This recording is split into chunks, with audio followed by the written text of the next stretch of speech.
ಕನ್ನಡಕ್ಕೆ ಕಮಲ್ ಅಪಮಾನ ಮಾಡಿದ್ದಕ್ಕೆ ಹೈಕೋರ್ಟ್ ಗರಂ ಆಗಿದೆ. ಕಮಲ್ಗೆ ನ್ಯಾಯಮೂರ್ತಿ ಎಂ ನಾಗಪ್ರಸನ್ನ ಅವರಿದ್ದ ಪೀಠ ತರಾಟೆ ತೆಗೆದುಕೊಂಡಿದೆ. ಕೂಡಲೇ ಕ್ಷಮೆ ಕೇಳುವಂತೆ ಕಮಲ್ ಹಾಸನ್ಗೆ ಸೂಚನೆ ಕೊಟ್ಟಿದೆ ಕೋರ್ಟ್. ಯಾರೊಬ್ಬರ ಭಾವನೆಯ ಮೇಲೆ ಸವಾರಿ ಮಾಡಬಾರದು, ಆದೇಶ ಹೊರಡಿಸೋದಕ್ಕೆ ನಮಗೆ ಸಮಸ್ಯೆ ಇಲ್ಲ. ನೀವು ಕ್ಷಮೆ ಕೇಳಲಾಗದಿದ್ರೆ ಬಿಡಿ. ಕರ್ನಾಟಕದಲ್ಲಿ ಸಿನಿಮಾ ಬಿಡುಗಡೆ ಯಾಕೆ ಬೇಕು? ನೀವು ಕ್ಷಮೆ ಕೇಳಲ್ಲ ಅಂತ ಹೇಳಿ ಅದನ್ನೇ ಮುಂದುವರಿಸಿದ್ರೆ ಓಕೆ, ನೀವು ಕ್ಷಮೆ ಕೇಳದೆ ಇದ್ರೆ ಬೇಡ. ಕರ್ನಾಟಕದಲ್ಲಿ ಯಾಕೆ ಸಿನಿಮಾ ಬಿಡುಗಡೆ ಮಾಡಬೇಕು? ಈ ರೀತಿ ಪ್ರಶ್ನೆ ಮಾಡಿದೆ. ಸರಿಯಾಗಿ ಕ್ಲಾಸ್ ತಗೊಂಡಿದೆ ಹೈಕೋರ್ಟ್ ಇವತ್ತು. ಹೈಕೋರ್ಟ್ನ ಏಕಸದಸ್ಯ ಪೀಠ, ನ್ಯಾಯಮೂರ್ತಿ ನಾಗಪ್ರಸನ್ನ ಅವರ ಪೀಠ ಇವತ್ತು ಹಲವು ಪ್ರಶ್ನೆಗಳನ್ನ ಮುಂದಿಟ್ಟಿದೆ. ಯಾರೊಬ್ಬರ ಭಾವನೆಯನ್ನ ಧಕ್ಕೆ ಮಾಡುವಂತಹ ಹಕ್ಕು ಯಾರಿಗೂ ಇಲ್ಲ.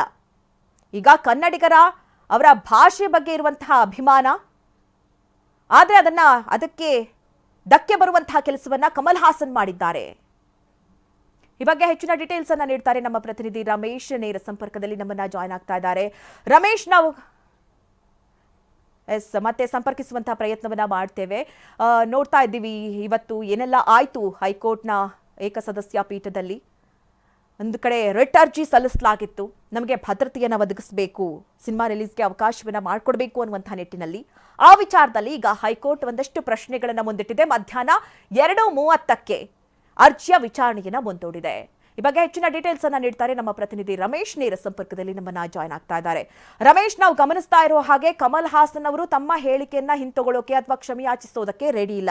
ಆದ್ರೆ ಸಿನಿಮಾ ಬಿಡುಗಡೆ ಮಾತ್ರ ಮಾಡ್ತೀವಿ, ಸಿನಿಮಾ ಬಿಡುಗಡೆಗೆ ಅವಕಾಶ ಮಾಡಿಕೊಡಿ, ಭದ್ರತೆಗೆ ಅವಕಾಶ ಮಾಡಿಕೊಡಿ ಅಂತ ಕೇಳ್ತಾ ಇದ್ದಾರೆ. ಹೀಗಾಗಿ ಹೈಕೋರ್ಟ್ ಸರಿಯಾಗಿ ತರಾಟೆ ತೆಗೆದುಕೊಂಡಿದೆ.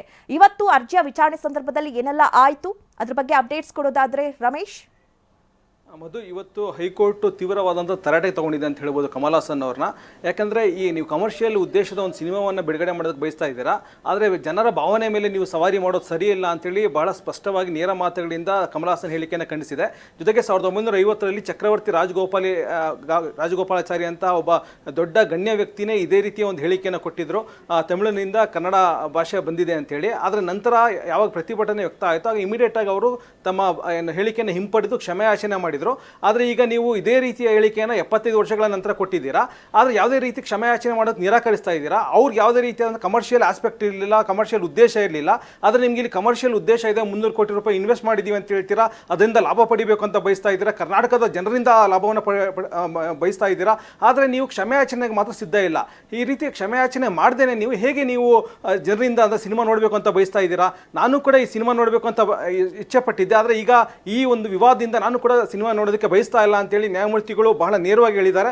ಜೊತೆಗೆ ಇದಕ್ಕೆ ಸಂಬಂಧಪಟ್ಟಂತೆ ಕ್ಷಮೆಯಾಚನೆ ಮಾಡಿದ್ರೆ ಆಗ ನಾವು ಮುಂದಿನ ಒಂದು ವಿಚಾರಣೆಯನ್ನು ಮಾಡಬಹುದು ಅಂತೇಳಿ, ಜೊತೆಗೆ ನಿಮ್ಮ ಕಕ್ಷಿದಾರರು ಅಂದರೆ ಕಮಲ್ ಹಾಸನ್ ಅವರ ಒಂದು ಒಪಿನಿಯನ್ ಅನ್ನು ಕೂಡ ಪಡ್ಕೊಳ್ಳಿ ಅಂತೇಳಿ ಹೇಳಿದ್ದಾರೆ.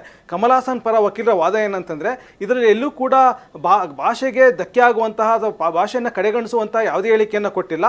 ಬದಲಾಗಿ ಕನ್ನಡ ಅಂದರೆ ತಮಿಳಿನಿಂದ ಕನ್ನಡ ಬಂದಿದೆ ಅನ್ನೋದನ್ನ ಪ್ರೀತಿಯಿಂದ ಹೇಳಿದ್ದಾರೆ ಅಷ್ಟೇ ಅನ್ನೋದನ್ನ ಇವರು ಹೇಳ್ತಾ ಇದ್ದಾರೆ. ಆದರೆ ಕೋರ್ಟ್ ಅದನ್ನು ಒಪ್ಕೊಳ್ಳೋದಕ್ಕೆ ಸಿದ್ಧ ಇಲ್ಲ. ಈ ಹಿಂದೆನೂ ಕೂಡ ಇದೇ ರೀತಿಯ ಒಂದು ವಿವಾದ ಸೃಷ್ಟಿಯಾಗಿದ್ದಾಗ 1950ರಲ್ಲಿ ಆಗ ಹೇಳಿಕೆಯನ್ನು ಹಿಂಪಡೆದು ಕ್ಷಮೆಯಾಚನೆ ಮಾಡಿದ್ರು.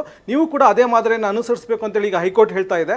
ಹೀಗಾಗಿ ಈಗ 2:30ಕ್ಕೆ ವಿಚಾರಣೆಯನ್ನು ಮುಂದೂಡಲಾಗಿದೆ. ಮಧ್ಯಾಹ್ನ ಈಗ ಕಮಲ್ ಹಾಸನ್ ಅವರ ಒಂದು ಸ್ಪಷ್ಟೀಕರಣವನ್ನು ಪಡ್ಕೊಂಡು ಕೋರ್ಟ್ಗೆ ಹೇಳಿಕೆಯನ್ನು ಕೊಡಬೇಕಾಗತ್ತೆ. ಒಂದು ವೇಳೆ ಏನಾದರೂ ಕಮಲ್ ಹಾಸನ್ ಅವರು ಕ್ಷಮೆಯಾಚನೆ ಮಾಡಿದ್ರೆ ಆಗ ಯಾವುದೇ ವಿವಾದ ಇರೋದಿಲ್ಲ. ಒಂದು ವೇಳೆ ಕ್ಷಮೆಯಾಚನೆ ಮಾಡದೇ ಇದ್ರೆ ಆಗ ಹೈಕೋರ್ಟ್ ಮುಂದೆ ಇದು ಭದ್ರತೆ ಕೊಡಬೇಕಾ ಬೇಡವಾ ಅನ್ನೋದ್ರ ಬಗ್ಗೆ ತನ್ನ ಒಂದು ಆದೇಶವನ್ನು ನೀಡೋ ಸಾಧ್ಯತೆ ಇದೆ.